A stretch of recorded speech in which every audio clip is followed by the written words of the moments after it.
بسم اللہ الرحمن الرحیم نحمد و نصلی علی رسول الکریم اما بعد وَإِن كُنتُمْ جُنُبًا فَطَّهَّرُوا قرآن پاک میں اللہ رب العزت کا ارشاد ہے کہ جب تم حالت ناپاکی میں ہو تو اس وقت غسل کرو، اچھی طرح پاکی حاصل کرو۔ تو آج کی ویڈیو میں آپ کے سامنے غسل کا طریقہ بیان کرتا ہوں۔ سب سے پہلے غسل کے فرائض معلوم ہونے چاہیے۔ یاد رکھیں کہ غسل میں 3 فرض ہیں، غسل میں 3 فرض ہیں۔ نمبر 1 کلی کرنا، اس طرح کہ پورے منہ میں گلے تک پانی پھیل جائے، پورے منہ میں پانی کو گھمانا اور غرارہ کرنا۔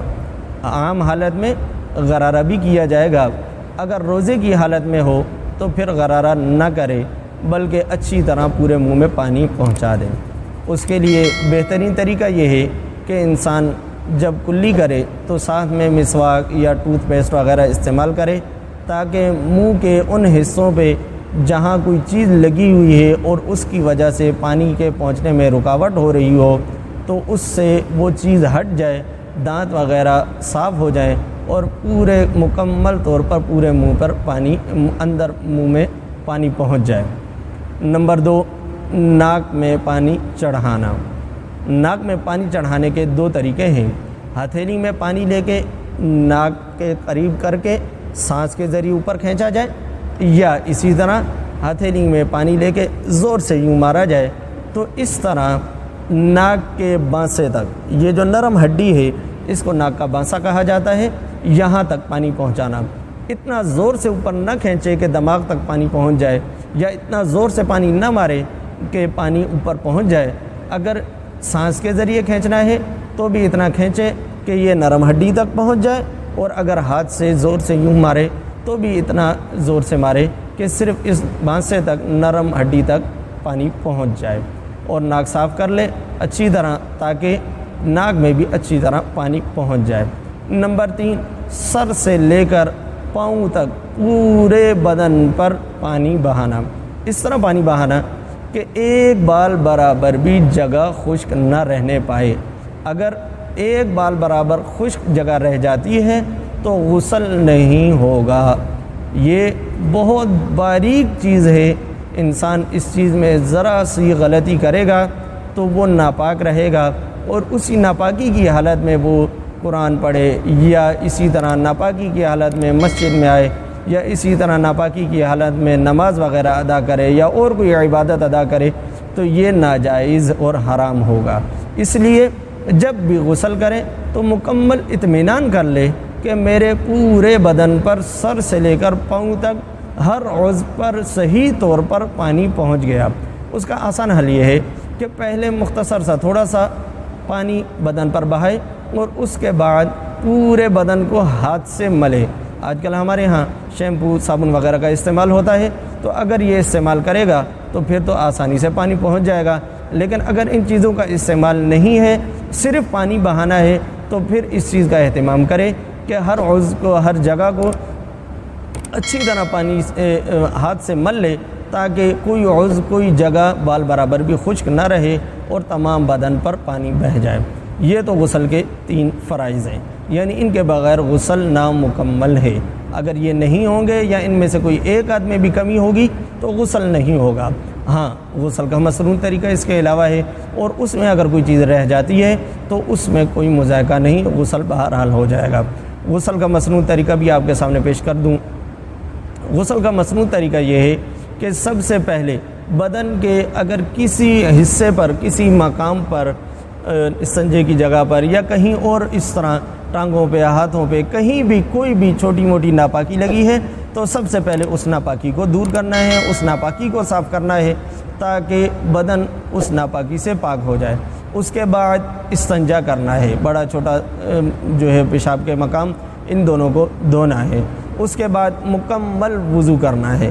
مکمل وضو کرنے میں اس چیز کو دیکھا جائے گا کہ اگر وہ جگہ پکی ہے، اینٹیں ہیں یا پتھر ہیں یا ماربل یا ٹائلز وغیرہ لگی ہوئی ہیں، تو پھر تو چونکہ یہ پکی جگہ ہے، پاؤں دوبارہ گندے ہونے کا اندیشہ نہیں، تو پاؤں کو بھی دھو لے گا، لیکن اگر ایسی جگہ ہو کہ جہاں دوبارہ پاؤں خراب ہونے کا اندیشہ ہو تو مسے تک تو مکمل وضو کرے گا اور پاؤں کو نہیں دھوئے گا۔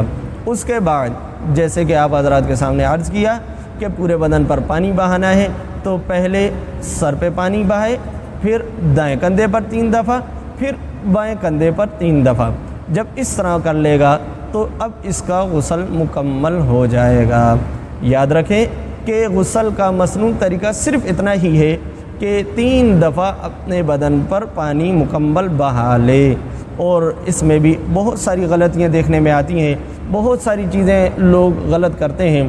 ایک تو یہ چیز سامنے آئی کہ لوگ یہ سمجھتے ہیں کہ ناپاکی کا جب غسل کیا جائے گا تو پہلے جو ہے وہ بسم اللہ پڑھیں اور پانی پر دم کریں، کلمہ پڑھ کے پانی پہ دم کریں اور پھر اس سے غسل کریں، اب غسل جو ہے وہ صحیح ہوگا۔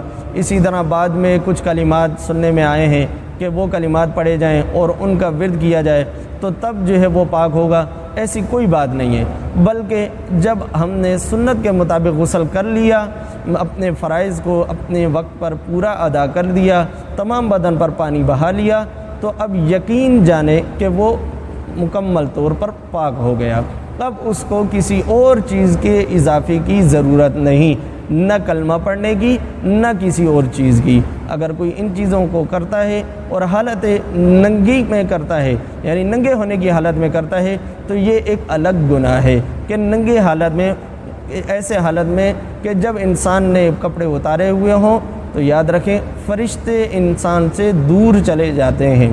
ایسی حالت میں اگر کوئی کلام کرے گا، کوئی بات کرے گا یا کچھ پڑھے گا تو یہ اس فرشتے کو واپس آنا پڑے گا لکھنے کے لیے، اور یہ ان کے لیے ایذا کا سبب ہے۔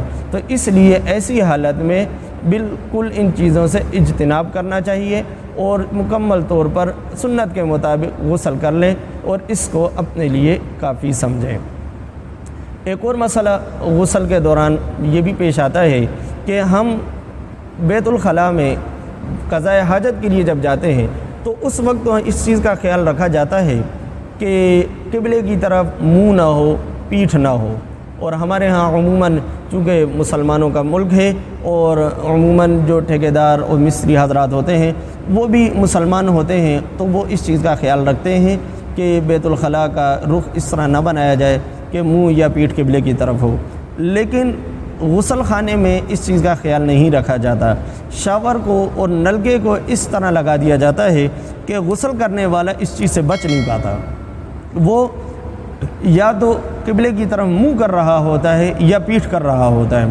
اگر اس حالت میں قبلے کی طرف منہ ہوگا یا پیٹھ ہوگی تو یہ بھی گناہ ہے اور ناجائز ہے۔ تو اس لیے پہل تو یہ اس چیز کا ہم خود جو ہے وہ جائزہ لیں اور اس چیز کا اہتمام کریں کہ ایسا کوئی ہمارے گھر میں کوئی نلکا یا کوئی ایسا شاور وغیرہ لگا ہو تو ہم اس کو ہٹا دیں۔ لیکن اگر خدا نخواستہ ایسی جگہ ہے وہ ایسا مقام ہے کہ وہاں آپ رد و بدل نہیں کر سکتے، تبدیلی نہیں کر سکتے، تو اس وقت پھر یہ ہے کہ تھوڑے سے ترچھے ہو جائیں، آڑے ہو کے بیٹھیں یا آڑے ہو کے شاور کے نیچے کھڑے ہوں تاکہ اس گناہ سے کم از کم خود بچا جا سکے۔ اور اس مسئلے کو جیسے ہم خود اس پر عمل کریں اسی طرح ہم اپنے گھروں میں، اپنے دوستوں، اہل و عیال میں اس چیز کو شیئر کریں، ان کو بتائیں کہ یہ ایک بہت بڑے گناہ کی بات ہے کہ ننگی حالت میں ہم اس طرح غسل کرتے ہیں، اور یہ عموماً دیکھا گیا ہے۔ اس لیے اس بات کو شیئر کرنا، آپ حضرات کے سامنے پیش کرنا لازمی سمجھا۔